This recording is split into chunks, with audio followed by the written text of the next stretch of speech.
Welcome to PlanHub's Masterclass courses. My name is Jessica, and in this video, you'll learn how to use the Takeoff and estimation tools to complete an estimate on a demolition trade. Knowing how to set yourself up for a successful and efficient takeoff and estimate will save you time and money so you can bid on more projects and grow your company. In preparation for this takeoff, I have reviewed the project files using the file viewer and identified my demolition site plan page. We will start by setting up our page. First, I need to set my scale. Click on the scale tool in the toolbar at the top. Select the scale that aligns with what you have found on the drawing. Next, let's rename our. Right-click on your page number in the list to the left. Click Rename Sheet. Remove the name that's currently in there and name it how you want it named.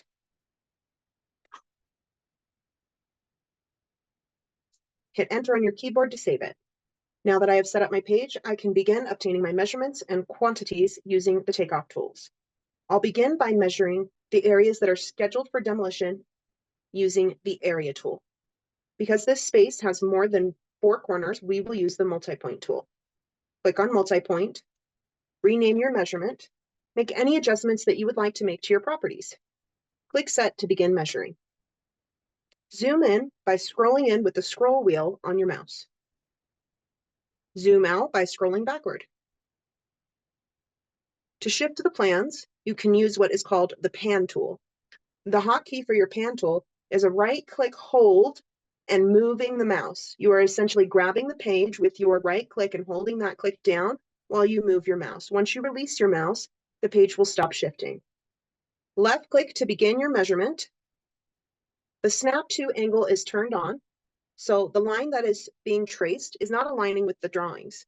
To turn this tool off, hold down your space bar, or turn the tool off completely by turning off snap to angle. Left click to drop your next point. Continue tracing the area that you wish to measure. You should trace the perimeter of the area, focusing on clicking on each of your corners. If you make a mistake and would like to undo a click, hit Escape on your keyboard. At this point, I would like this line to snap to a straight line measurement and complete the shape. To do that, I'm going to hit Enter on my keyboard. To the right, you'll see the output or the results of your measurement. This provides me with a total square footage of the area and a total perimeter measurement of the area that I measured. Now I'll begin measuring for the removal of the existing gravel pavement. I need to know the total volume of the gravel to be removed, as this will be a heavy product and the haul-away cost will differ based on this information. To identify volume, I will use the volume tool. I'll want to use the multi-point option in the volume tool. I'm going to name my measurement. I will identify my depth. Click Set 10. Left click to drop your first point. And just like the Area tool, we'll go around the shape, identifying the perimeter. And on our last left click, we'll use the Enter key on our keyboard to complete the measurement. Over to the right, we'll get our total volume. Now, if I would like to remove these sidewalk sections from my total volume, then I would utilize the subtraction. To do that, I need to measure these as unique measurements. I'll use the multi-point tool, name my measurement. When dealing with a curved area measurement, we will left click all along the shape many times in order to identify that curve. Rather than trying to calculate a radius, this allows us to be able to quickly identify a curve without worrying about the math of a radius for each of these curves. Because this is essentially a long, skinny, windy rectangle, I will continue going around the perimeter to identify the area to be subtracted. On my final click, I'll hit Enter on my keyboard to complete that measurement. Now that is one unique measurement. I do need to perform a separate unique measurement for this section of the sidewalk. So again, I'll click on the volume tool, select the multi-point option, rename my measurement, identify the depth, set my tool, and begin measuring. On my final click, I'll use the Enter key to complete that measurement. Now I'm going to utilize the Subtract tool. Click on Subtract in the prompting, the area that you wish to make an edit to the value. The area we wish to edit the value on is the gravel pavement to be removed. Now select the areas that you wish to remove from that area. Then click Apply. Those areas will turn red or be completely cut out of the measurement. This helps us identify the true value for the gravel pavement to be removed. Next, I'll measure for the existing fencing to be removed. I'll use the wall area footage. I'll click on the wall area tool. I'll name my measurement. I'll identify the height and click Set to begin. Similar to the arches on the volume tool, we'll click multiple times to create the shape that we are looking for. To the right, I am provided with my total square footage. If I expand this out, I'm also provided with my height versus my total linear feet. To continue this measurement on the other areas of fencing, I will turn this tool back on in the measurements panel to the right.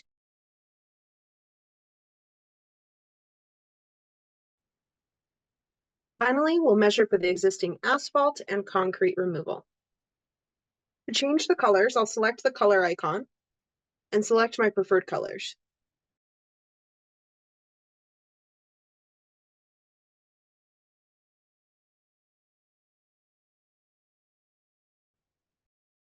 Again, we will use the subtraction tool, so I will create a unique measurement for the area that needs to be subtracted.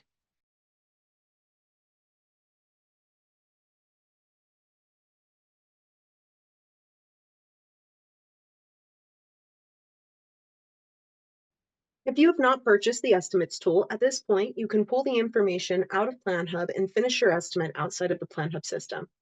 To do this, navigate to the Project Measurements page. To download, click Export. It will be downloaded to your desktop as a CSV file.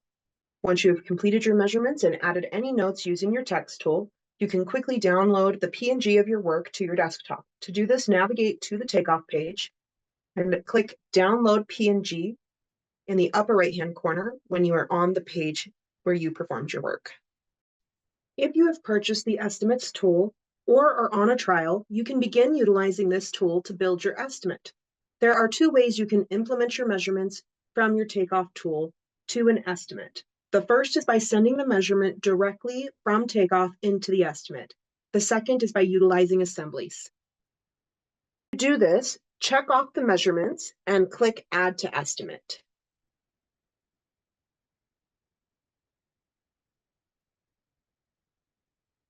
Select the estimate you would like it to go to, and then click Add. You can also send one measurement to your estimate by right-clicking on that measurement and then clicking Add to Estimate.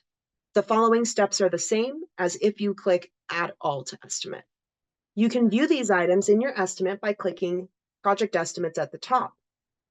Here you can see that the unit cost and measurement values from your Takeoff have been added to your estimate. The estimate has begun performing math for us. If you charge per square foot or per cubic yard consistently, this is a great way to quickly complete a demolition estimate. If you would like to edit any of these items, you can click the edit icon for that particular item. Click the save once you have made your edits, or the cancel if you no longer wish to make edits. If you would like to exclude any of these items from your totals, check them off, and in the Actions drop-down bar, select Exclude from Totals.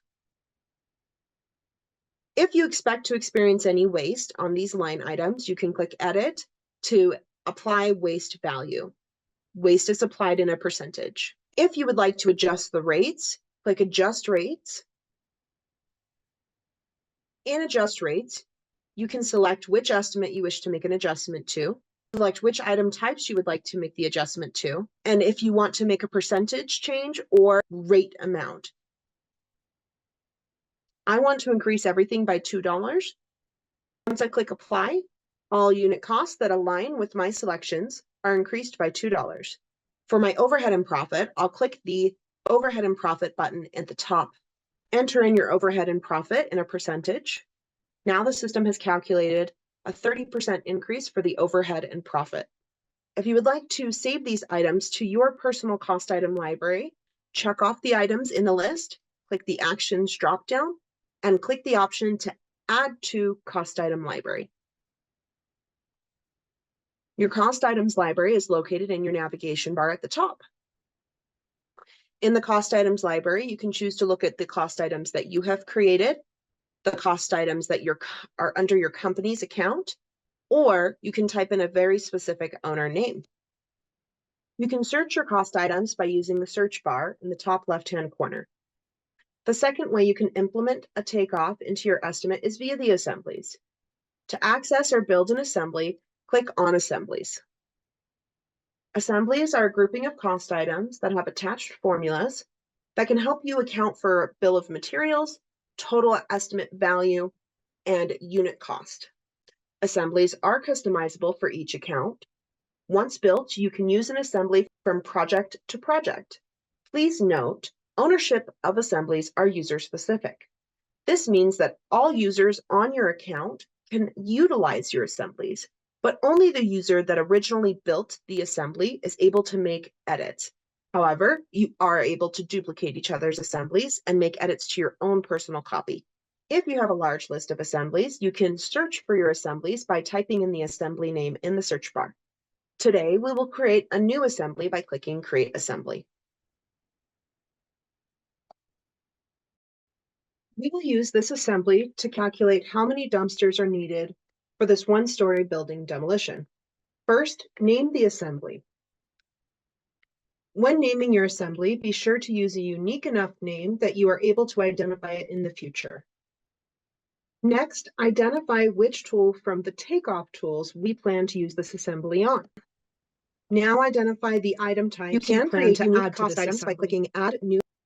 You can create unique cost items by clicking Add New Cost Item, or you can utilize the cost items available in your library to the left. Check off the cost item and click Add to add it to your list. Click the edit icon to make any edits to this cost item to reflect the output you're looking for.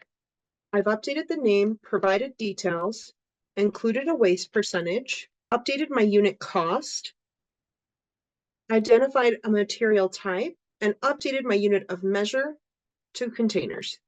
Save your changes by clicking the Save symbol. Now let's build our formula. Before building any formula, it's important to think through what information you are trying to obtain. In this case, I want to identify the number of containers or dumpsters that will be needed in order to perform the demolition of this building. I will be calculating the foundations separately. Now, area measurements are provided in square footage, so I will need to convert my square feet to cubic yards. Additionally, I need to account for airspace. To convert my total square footage to cubic yards, we'll take the total area multiplied by the height, and then we need to multiply by 0.33 to account for the airspace. We will need to use a custom variable for this. I have already created an airspace variable. If you would like to create a new variable, click Create New, name your variable, enter a value, and save. Because I've already created this variable, I'll click the plus sign. Next, we'll need to take this total value and divide it by 27, as there is 27 square feet per 1 cubic yard. As the formula is now, it'll tell me how many cubic yards. If I want to know how many containers, I need to take this a step further. We're going to take this entire total and divide it by the number of cubic yards I can fit per dumpster.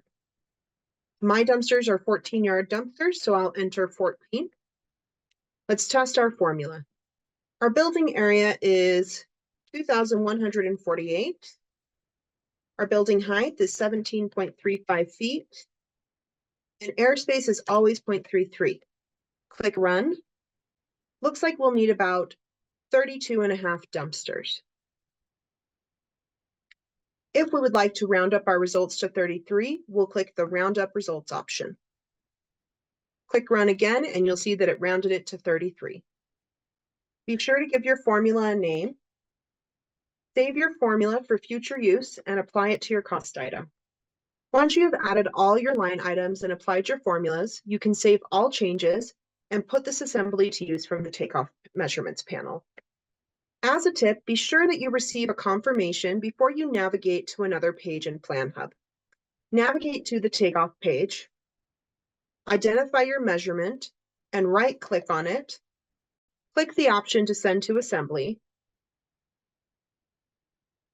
A list of all assemblies that align with this measurement type will be provided. Select the one you wish to use. Select which estimate you wish to send it to. Click Add. Now I need to fill in some additional information. The area is provided from the area measurement. The height was provided on the plan page, and the airspace is 0.33.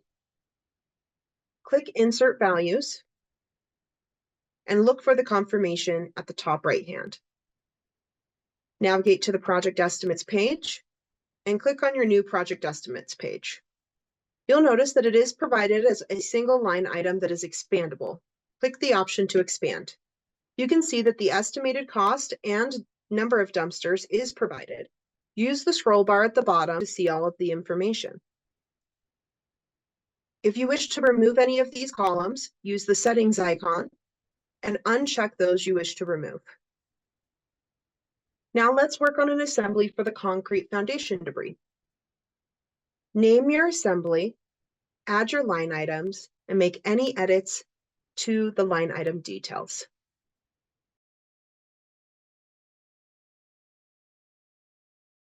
Now for the formula. Because our volume tool already calculates cubic yards, we will not need that part of the formula. However, we do need to be aware that 1 cubic yard of concrete debris weighs on average between 1,500 and 2,000 pounds. We will also need to know the weight limitations of our dumpsters. In this example, our dumpsters have a weight limit of 6,000 pounds. So my formula will be volume times 2,000 to account for the estimated or potential total weight divided by 6,000. To test this, we'll need to enter our total volume. We'll say about 65 cubic yards. Click Run, and it looks like we'll need 21.66 containers. To round up, click Round Up, and that rounds us up to 22 containers. Remember, you need to name your formula in order to save it. Click Save and Apply to Cost Item. Be sure to save your changes. Navigate back to the Takeoff and put that assembly to use. You would utilize this assembly the same way that you utilized the previous assembly we built. Right-click on your measurement, click Send to Assembly. Select the assembly. Select the estimate, click Add. Confirm any values and enter any variables that are required, and click Insert. To check your results, navigate to the Project Estimates page and go to the page that you sent it to. Once you have created your measurements, utilized any assemblies that you'd like to use, made any edits within your estimate to account for your overhead profit and adjusted rates, you can very quickly pull this information out of PlanHub by clicking Export in the top left-hand corner. Then select which pages you wish to export. Then click Export. You'll get one more pop-up. Confirm that you wish to download, and it will be downloaded to your desktop for future use. Thank you for watching. I hope you log into your PlanHub account. And start building your own estimates and your own assemblies in your library. This will help you bid more projects efficiently. Thank you for watching. I hope you log into your PlanHub account and start building your estimates and assemblies.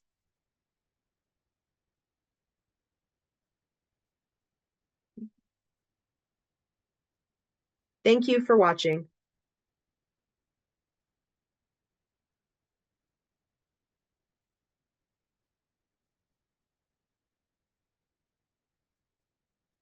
I hope you log into your PlanHub account to start building your assemblies and creating your estimates so that you can.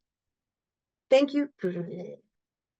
I hope you log into your PlanHub account and begin building your assemblies and your estimates so that you can bid more projects efficiently. Thank you for watching.